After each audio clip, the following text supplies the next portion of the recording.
Et salut les loulous, on se retrouve aujourd'hui pour la dernière étape de notre peinture. On va peindre notre dernière mémère, la dernière ruche. Bon, je vous la montre.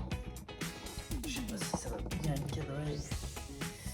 Voilà, petite mère qui est ici. Et la couleur qui va être utilisée va être le bleu. Bien correctement. Je vous montre tout ça en accéléré naturellement.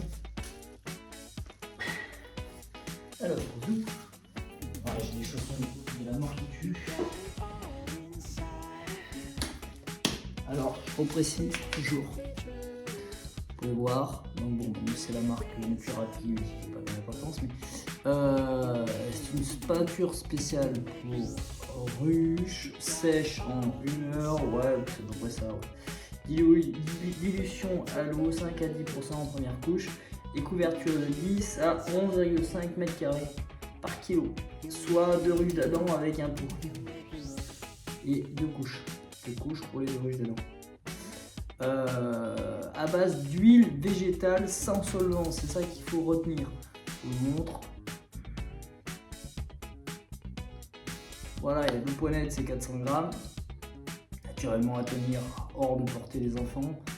Hein, on est bien d'accord. Faible taux de COV, 0,65 g par litre. Ici, vous avez un petit QR code qui vous explique du pourquoi peindre les ruches, quel est l'intérêt. Et puis ben voilà, on va y aller. Donc vous la secouez bien en amont.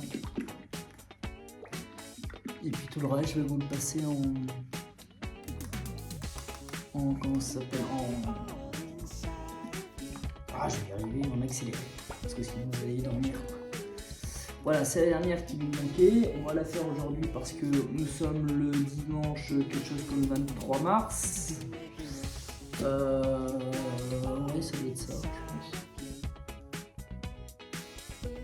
je pense qu'on est peut-être le 23 mars et de fait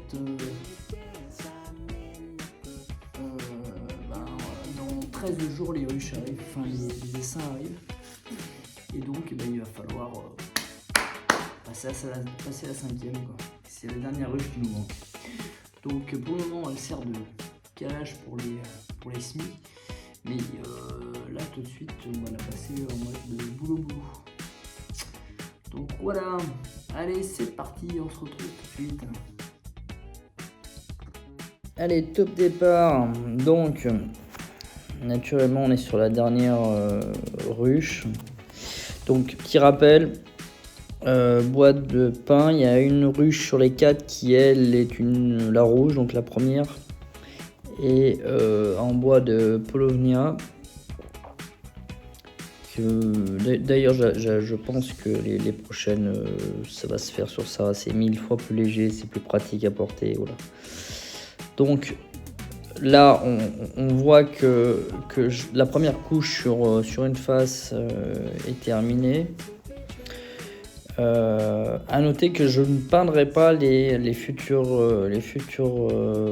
ruches qui sont à venir, que je les traiterai à l'huile de lin. Là je les ai voulu peindre, pourquoi ? Parce que je vais les mettre au potager, et au potager je les veux je veux de la couleur, donc c'est uniquement ce but. Mais vous pouvez naturellement peindre toutes vos ruches si vous le désirez, hein. Ouais, l'huile de lin, c'est après le couleur bois, ça a aussi un charme que j'aime bien, donc voilà. Je pense que je partirai sur l'huile de lin, sur les prochaines, on verra. Mais je pense, ouais. Donc 2 couches sont nécessaires sur ce bois. Certains font 3 couches, vous pouvez si vous voulez. Ça pourrait mériter puisque les abeilles vont être à 900 000 mètres d'altitude, quelque chose comme ça. Donc, où les hivers sont vraiment des hivers. Bon, on voit que le chat squatte l'affaire, mais où les hivers sont vraiment des hivers et où voilà, c'est pas forcément triste et il faut absolument protéger un maximum. Après tout ça, je tiens à préciser parce qu'il y en a qui vont me dire ouais mais bon t'as pas désinfecté la caisse. Alors d'une, on pourrait ne pas la désinfecter parce que les caisses sont neuves. Mais par précaution, je vais quand même la désinfecter, c'est prévu. Donc quelques jours avant la mise en place des essaims dans les ruches. Ils vont être désinfectés à coup de léger, je sais pas comment on appelle ça, petit camping-gaz quoi, enfin le petit truc brûleur quoi, hein.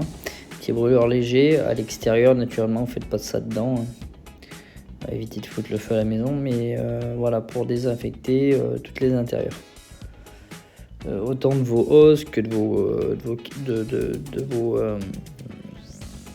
vos corps, pardon. Donc là on voit que je m'attelle au plancher.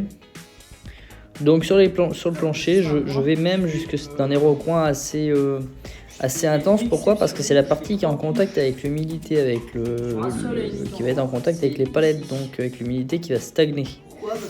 Donc je veux que sur les parties même les moins à risque, on ait quand même une protection. Donc il y a des endroits où vraiment je sais que l'eau ne passe pas, je vais pas peindre, mais majoritairement tout est quasiment peint à 97%, quoi, à 98%.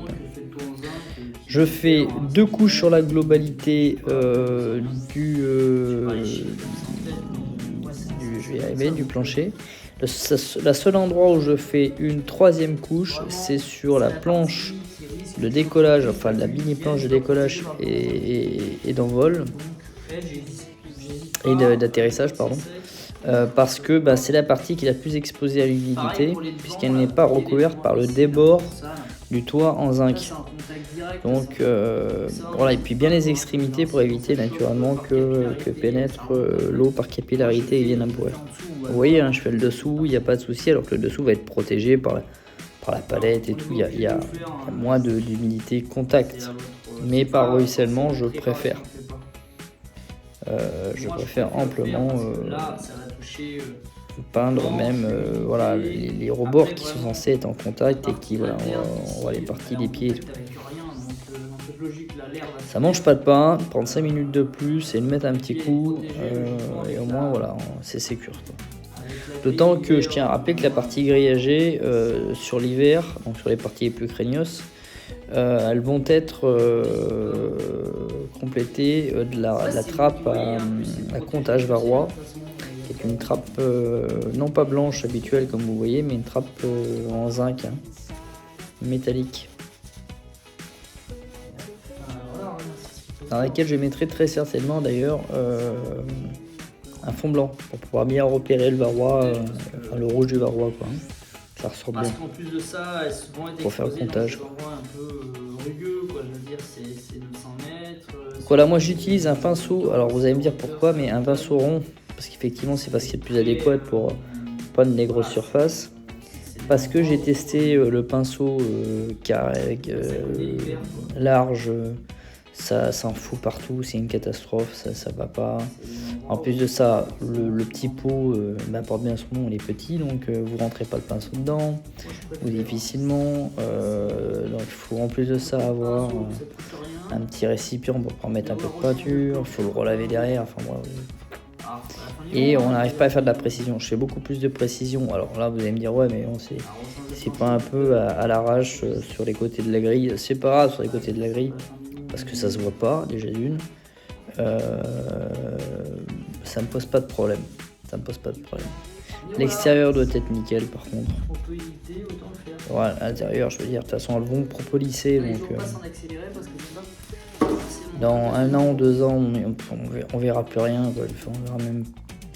Puis les débords de peinture intérieure. J'aurais déjà du mal à le décoller pour ouvrir. Il faudra y aller avec le lève-cadre. Donc je suis pas inquiet. Voilà, là on voit que les 2 couches ont été passées partout et que j'ai assemblé, ça y est, notre ruche. Donc il faudra mettre, comment ça s'appelle ? Naturellement le raccord sur les côtés pour te dire le plancher, le matière pour tenir, j'ai plus le nom pour tenir le plancher de la hausse, et puis mettre la grille devant de façon à pouvoir ouvrir ou fermer afin d'éviter l'arrivage de frelons, enfin du moins la rentrée des frelons dans la ruche. Voilà, tout ça se fait aisément à l'aide de 2 petites vis très légères, hein, sans aucun souci. Le but c'est de ne pas trop serrer pour pouvoir permettre le coulissement de votre grille en fait, hein. Voilà, donc là j'explique en fait, parce qu'à la base c'était une vidéo avec son, et puis j'ai décidé de la rendre sans son parce que pour faire plus court quoi. En fait j'expliquais l'ordre dans lequel allaient avoir lieu naturellement les ruches. Et en premier viendra donc la bleue. La bleue, elle, va servir de ruche de division en fait, hein. Parce qu'il y a 3 essaims qui rentrent. Donc une dans l'essaim rouge, donc la rouge est numérotée numéro 1. La violette est numérotée numéro 2. La jaune est numérotée numéro 3. Et la 4, et la numéro 4 qui est la bleue, n'est pas encore numérotée parce que j'étais pas parti sur 4 au début, mais sur 3 je me suis dit vaut mieux en avoir une de secours au cas où. Voilà.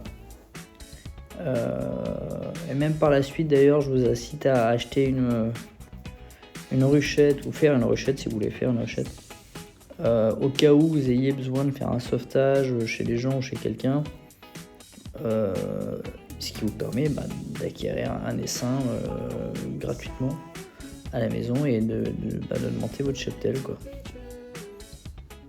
Voilà.